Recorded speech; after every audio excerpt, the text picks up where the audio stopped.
Yang terutama harus kamu ketahui ialah bahwa pada hari-hari zaman akhir akan tampil pengejek-pengejek dengan ejekan-ejekannya, yaitu orang-orang yang hidup menuruti hawa nafsunya.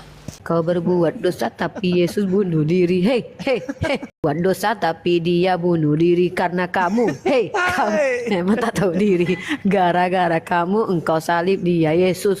Kasihan dong Maria, melahirkan 9 bulan, tiba-tiba anaknya kok dijadikan Tuhan. Dasar penyembah Molok.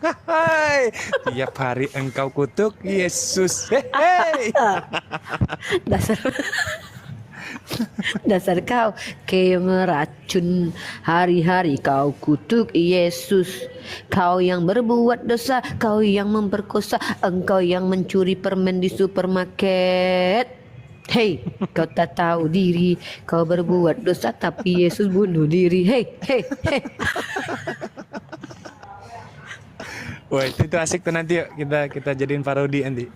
Nanti kita jadiin parodi tuh. Pokoknya sebelum diskusi sama Otin kita harus ada lagu kebangsaan ya. Ada lagu kebangsaan. Bang. Salam semua pemirsa YouTubeku dimanapun kalian berada. Bu Riva lagi ngomongin dosanya orang Kristen guys. Dia belum tahu guys kalau iman Kristen itu punya Tuhan Juru Selamat. Ini datanya.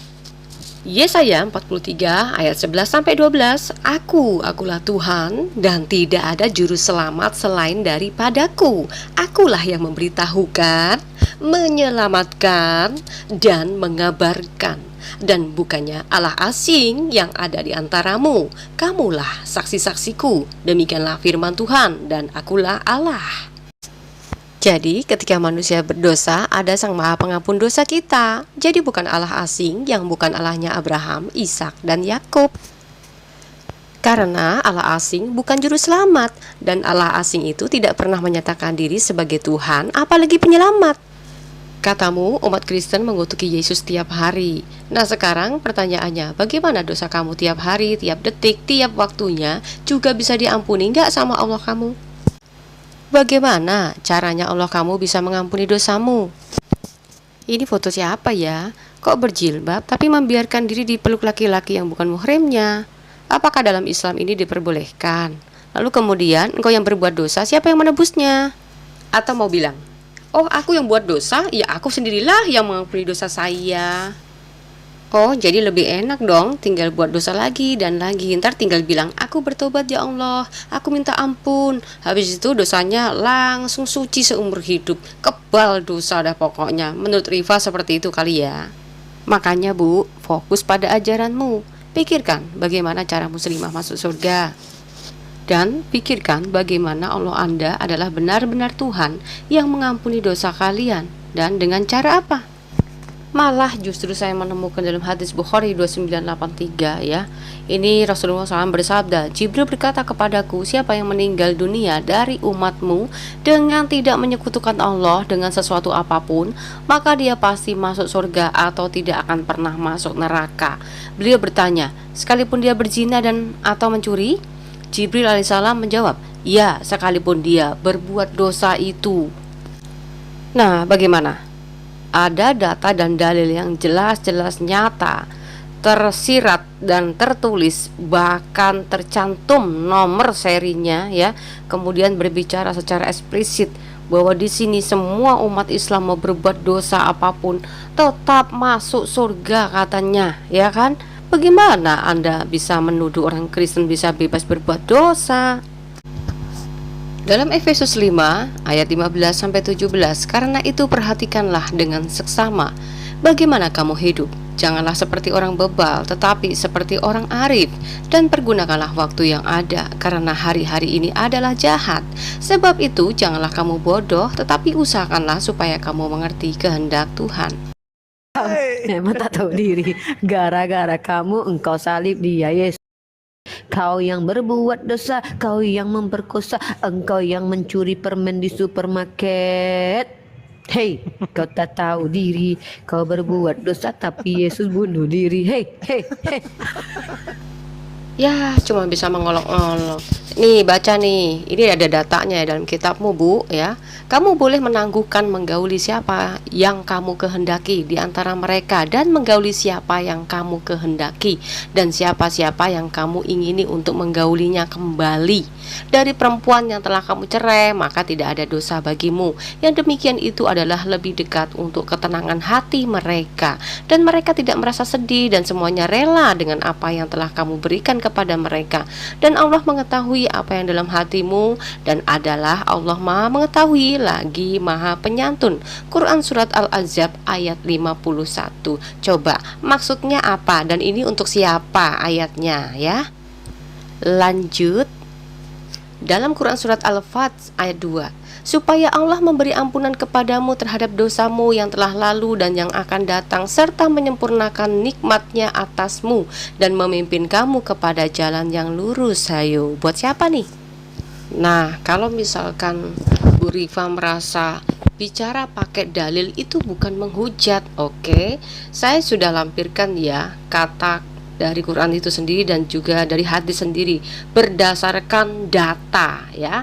Kita baca bahwa Allah menjanjikan pengampunan melalui batu dari hadis riwayat Musnad Ahmad nomor 5364 ya. Mencium rukun Yamani dan rukun Aswad akan menghapus dosa sehabis-habisnya. Dasar penyembah Molok. Hai, tiap hari engkau kutuk Yesus. Hei.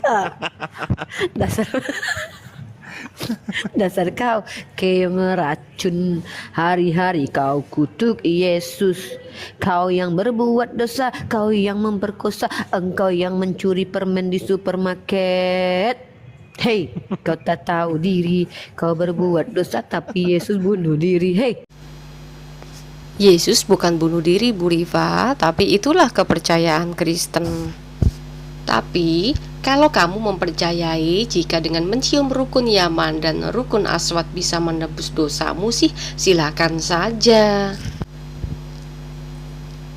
Cuma kan sayangnya nggak semua bisa pergi ke Mekah untuk cium batu itu kan. Terus dengan cara apa dong dosa kalian yang nggak bisa cium batu itu untuk bisa ditebus? Dengan sholat. Seandainya hanya dengan sholat dosa manusia bisa terhapus sih nggak apa-apa ya. Yang jadi masalah kan bagaimana kita bisa memastikan kalau dosa kita itu sudah terhapuskan. Berarti cuma menghibur diri doang dong kalau dosa kalian luntur hanya dengan cara sholat atau berdoa. Sedang Yesus saja yang jelas-jelas mengajarkan doa bukan untuk menebus dosa kita loh. Karena beda cerita ya. Atau dosa muslim bisa ditebus dengan cara beramal. Dalam hadis riwayat Musnad Ahmad 7167, Rasulullah SAW bersabda, seorang dari kalian tidak akan masuk surga dengan amalnya. Para sahabat bertanya, tidak juga dengan engkau wahai Rasulullah? Beliau menjawab, tidak juga dengan aku. Namun Allah telah melimpahkan kepadaku rahmat dan kemuliaannya, dan dia juga meletakkan tangannya di atas kepalaku. Nah, kalau pengampunan dosanya hanya untuk Nabi, terus bagaimana nasib kalian? Emangnya Nabi punya kuasa apa setelah meninggal? Kan yang terkemuka di dunia dan akhirat kan bukan Muhammad, tapi Nabi Isa. Coba kita lihat data Qur'annya. Ingatlah ketika malaikat berkata, hai Maryam, sesungguhnya Allah menggembirakan kamu dengan kalimat daripadanya, namanya Al-Masih, Isa putra Maryam, seorang terkemuka di dunia dan di akhirat, dan termasuk orang-orang yang didekatkan. Dalam Quran Surat Ali Imran ayat 45. Nah, kalau Nabi Isa dalam Quran punya kuasa dunia akhirat, tapi Muhammad setelah wafat tidak ada kabar beritanya, iya kan? Terus gimana? Dengan apa muslim bisa diampuni dosanya? Apakah cukup hanya percaya bahwa Allah itu satu? Nah, teman-teman muslim harus paham ya mulai sekarang, apa sih yang dituntut Tuhan pada umatnya? Dalam Yakobus 2 Ayat 19 sampai 21. Engkau percaya bahwa hanya ada satu Allah saja, itu baik. Tetapi setan-setan pun juga percaya akan hal itu, dan mereka gemetar. Hai manusia yang bebal, maukah engkau mengakui sekarang bahwa iman tanpa perbuatan adalah iman yang kosong? Bukankah Abraham, bapa kita, dibenarkan karena perbuatan-perbuatannya ketika ia mempersembahkan Ishak anaknya di atas mezbah? Jadi, dalam iman Kristen bukan masih mempersoalkan ada berapa Tuhan kami, tetapi kami tahu bahwa sesembahan kami itu hanya satu. Dan masalah iman Kristen bukan diajar hanya untuk sibuk berdoa atau saya setarakan dengan teori saja, tetapi harus dengan praktek atau tindakan. Artinya, iman pada Tuhan yang satu, tapi kalau tidak disertai dengan perbuatan, maka disebutnya adalah sia-sia. Jangan sampai sudah jungkir balik siang malam, rajin berdoa pada Tuhan yang satu, tapi prakteknya tidak sesuai. Seperti halnya hablum minallah, hablum minannas, kasih kepada Allah, harus punya kasih juga kepada sesama. Itu yang dimaksud dalam hukum Taurat maupun kitab para nabi sampai kepada orang Kristen. Nah, bagaimana dengan hukum Islam? Selanjutnya, iman Kristen selain percaya pada satu Allah serta perbuatannya, yang terutama adalah iman tentang pengampunan. Dalam Yakobus 2 ayat 21 tadi dijelaskan bahwa Abraham atau bapa kita dibenarkan karena perbuatan-perbuatannya ketika ia mempersembahkan Ishak anaknya di atas mezbah. Nah, ini memiliki makna yang luar biasa, saudara ya.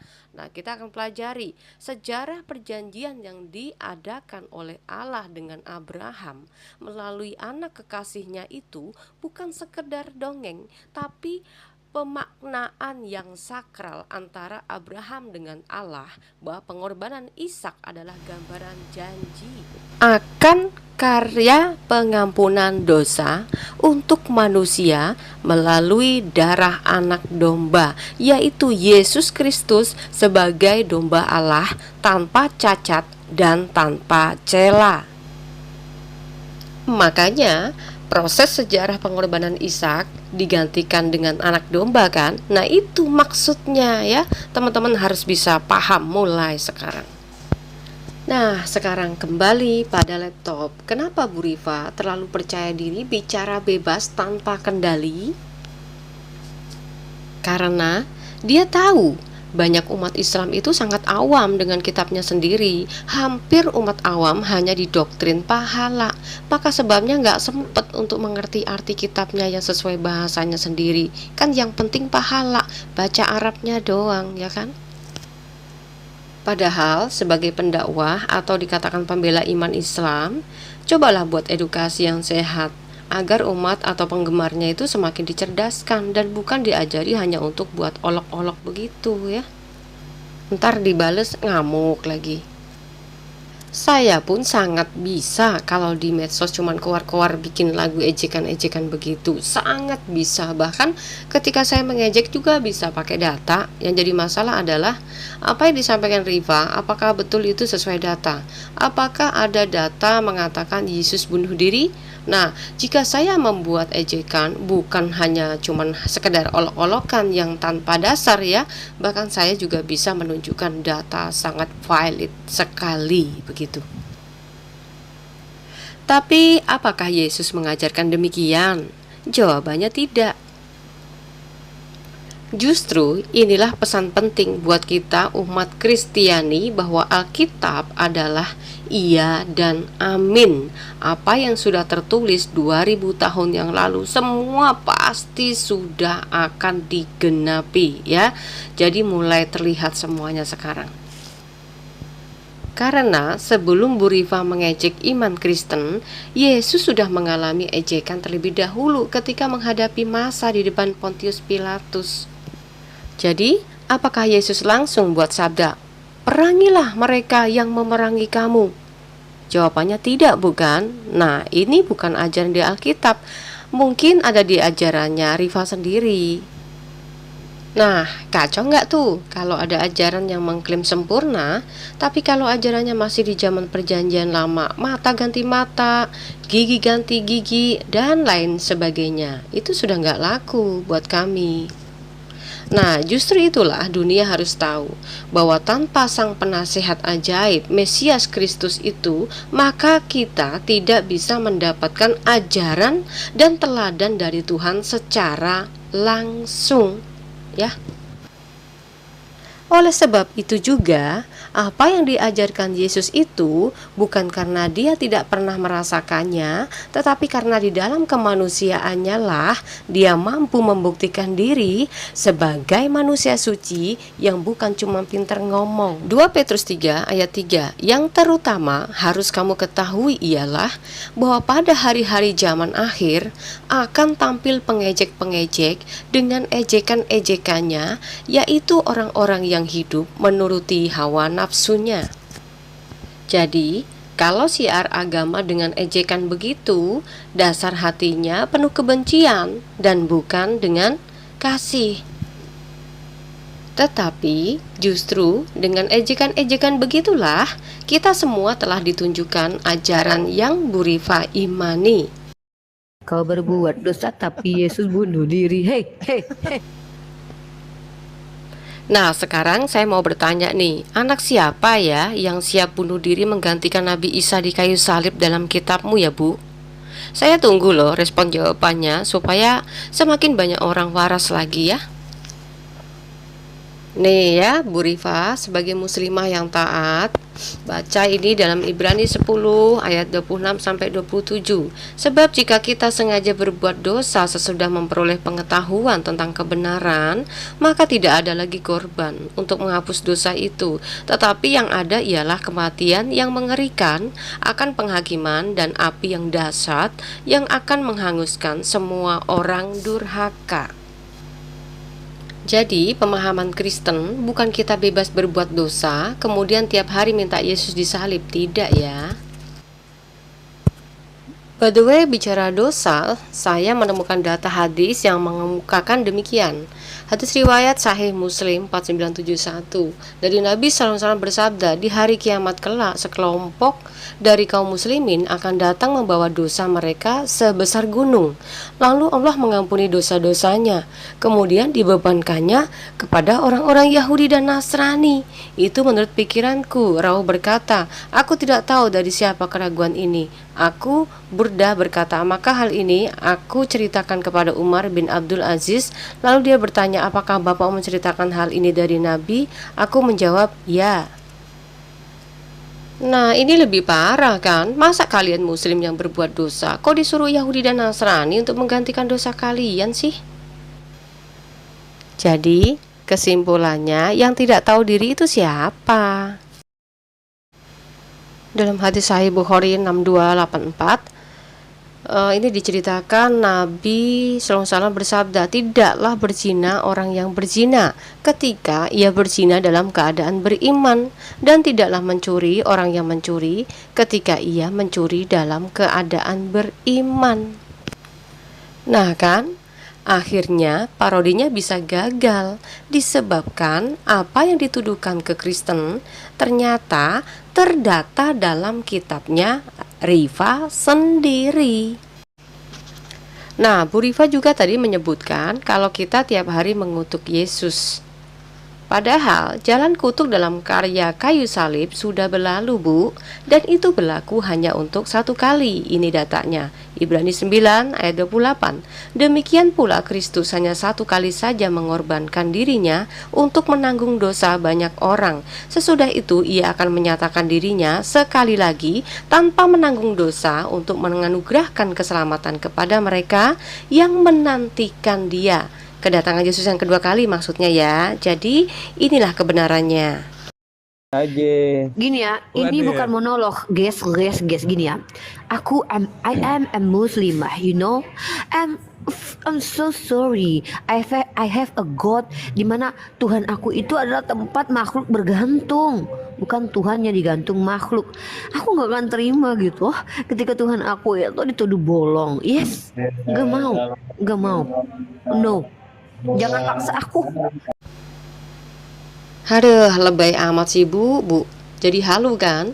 Yang masa kamu percaya Tuhan Yesus itu siapa Bu? Lagi pula kita kan Isanya pas digantung kabur minta tumbal anak orang. Emangnya gak pernah baca apa ya? Harusnya kalian sembah tuh anak orang yang jadi pahlawan dan siap berkorban menggantikan nabimu Isa loh Bu. Jangan percaya Yesus, oke? Lagian dalam rangka apa tuh si Isa pakai mau disalib segala, pakai mau digantung di kayu salib segala? Ya, kok Quran ngasih informasinya nanggung begitu ya Bu? Yang akhirnya bikin Bu Rifa jadi bingung nih.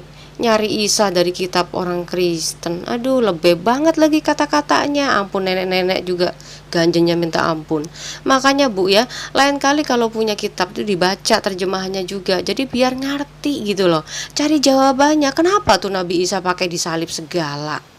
Terus yang menyalibkan Nabi Isa itu siapa gitu loh Bu? Ya kesalahannya Isa juga apa gitu loh. Pakai cari tumbal penyerupa segala kan aneh. Salam waras, Tuhan Yesus memberkati.